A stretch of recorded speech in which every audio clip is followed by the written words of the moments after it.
Mais il y a Richard, je crois, qui est à l'antenne avec nous. C'est Richard, hein? Non, c'est Charles. Charles, excuse-moi. Mais... Alors, bonsoir tout le monde.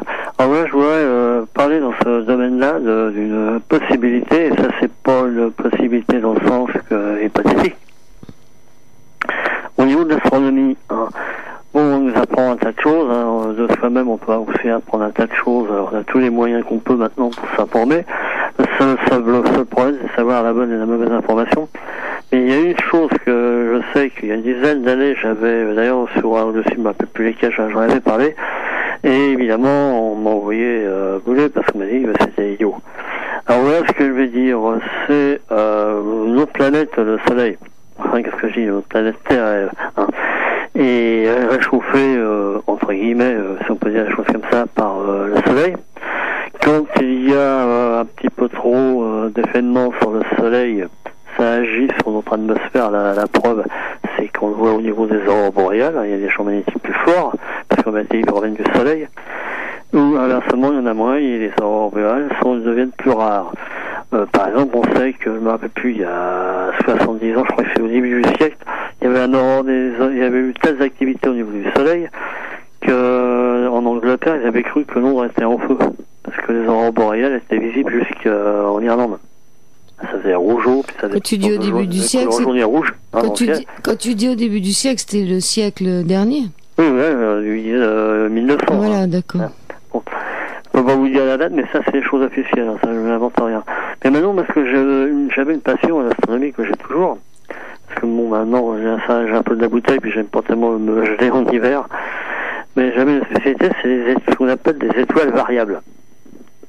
Vous savez qu'il y a différents types d'étoiles. Vous avez des jantes bleues, des jantes rouges.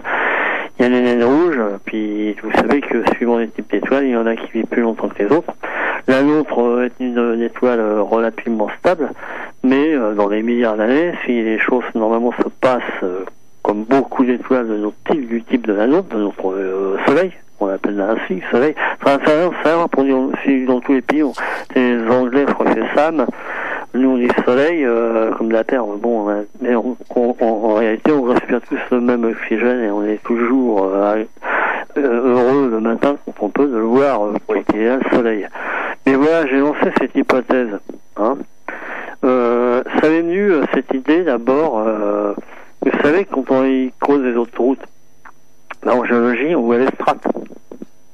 Et ces strates correspondent à des périodes de l'évolution de la planète, de la géologie et même du monde animal. Hein. On est d'accord? On est d'accord. Bon, dans ces strates, il apparaît des fois, il y a des endroits où où c'est bien noir, on sait que ça a carbonisé dur. Je ne veux pas donner de détails là-dessus parce qu'on pourrait en parler pendant 10 heures. Hein.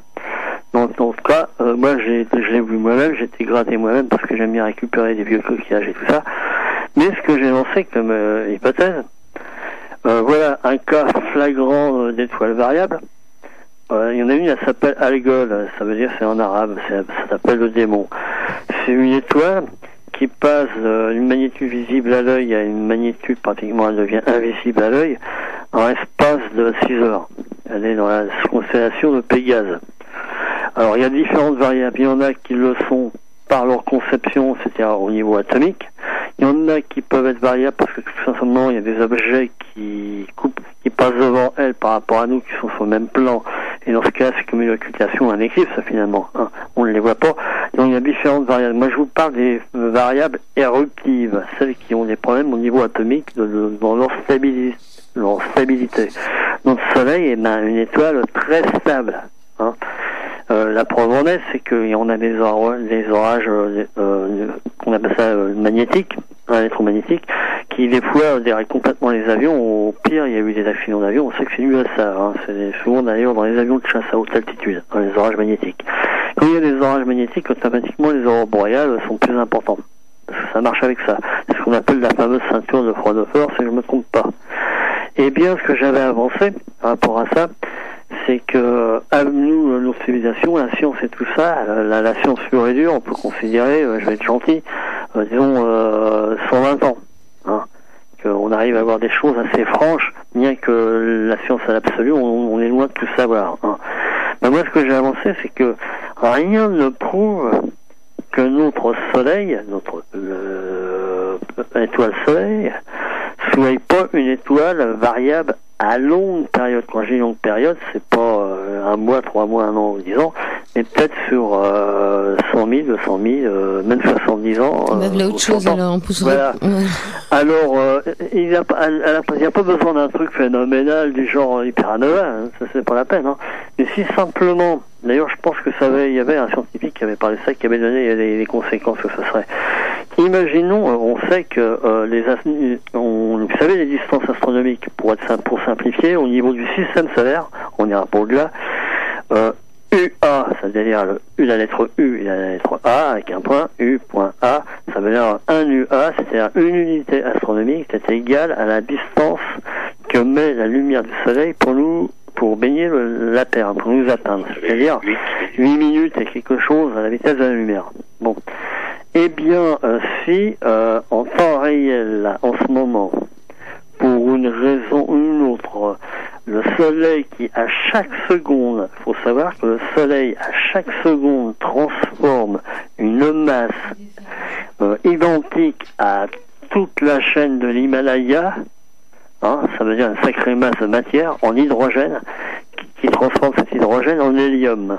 Mais en même, c'est-à-dire parce que c'est l'hydrogène du soleil, c'est du deutérium, c'est-à-dire la molécule basique de l'univers entier qui est l'hydrogène, mais qui est un peu plus lourde, donc c'est H2, c'est du deutérium. Imaginons simplement que l'eau telle qu'on la connaît, on laisse son état à la pive, hein, pour qu'on vive bien, c'est entre disons 15 degrés jusqu'à, on va dire, c'est combien un sauna avant que ça brûle et que ça fasse mal l'eau, c'est 70 degrés ou 72 degrés? Je sais pas, mais voilà, vas-y. On va donner alors imaginons quoi? Imaginons. Pour se baigner, si l'eau est à 5 degrés, ça va être dur. Hein, si on n'a pas l'habitude, à moins qu'on fasse un sauna après, comme on fait dans le Nord ou dans certains pays. Bon, bref, il y a quand même une marge. Donc l'eau sur la planète Terre existe à un état liquide avec des extrêmes. Hein, par exemple au pôle Nord en hiver où elle est gelée. La glace, c'est l'état de la cristallisation de l'eau. Le cristal d'eau, c'est la glace, qui est très bien symbolisé aussi d'une autre manière. Sous le froid absolu mais neutre, c'est un cristal. Mais tu peux revenir à ton soleil, s'il te plaît, parce que on est très loin des whitebots. Est-ce que tu peux revenir au soleil? On s'imagine. Justement, je reviens au soleil, c'est pour ça que je dis ça. C'est que si notre soleil augmente simplement, hein, pendant 10 minutes. Mais il fait fondre la glace. Ouais, il fait fondre la glace. Au niveau du soleil, c'est carrément rien. Pour nous, c'est énorme. Mais pour le soleil, c'est rien. Si ça ne le fait qu'une fois tous les 10 ou 20 000 ans, c'est rien. Qu'est-ce que c'est que pendant 10 minutes, 200 degrés de plus?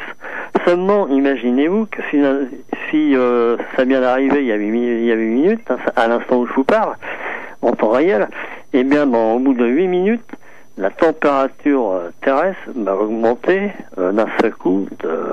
Par exemple, si on est, je sais pas, on va être à 10 ou 12 degrés ou 4 degrés suivant la région en France, va augmenter d'un seul coup, va passer à 120, 130, 140 degrés.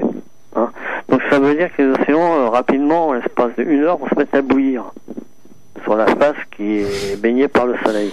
Voilà. Encore un scénario. Si ça arrive une fois tous les 200 ou 300 millions d'années, ça va mettre toute l'évolution de la vie et tout en jeu. Pour les âmes sensibles, allez vous coucher, n'écoutez pas IDFM cette nuit parce que vous allez faire des cauchemars avec des océans qui bougent. Pas aux gens, mais pour dire la vérité comme ils sont. Mais disons, ce que je dis là, ça peut être inquiétant, mais entre nous, avec le H1N1, ils ont bien mis la pression, puis c'est bien un scandale que je sache. Charles, je vous remercie de votre intervention. En fait, nous, entre-temps, on reçoit des messages et faut les dire. Et il y a des gens qui posent des questions, etc. Donc c'est pour ça que je voulais intervenir dès que vous aviez terminé sur votre sujet. Attends, est-ce qu'il y a quelqu'un qui vient râler? Le problème, c'est que... Attends, parce que là, j'ai un problème. Ils sont 3. Alors, vas-y. Il y a quelqu'un qui veut discuter sur ce problème de variabilité, je veux bien partager avec lui. Je crois qu'il y a une dame qui a envie de discuter avec toi. Ah oui, je voudrais bien discuter avec lui parce que les conneries qu'il nous dit là, hein, faudrait savoir. Les étoiles variables? Là, c'est vraiment des conneries que vous êtes en train de nous dire là, hein. Dans ce cas-là, essayez un petit peu ce que vous dites parce que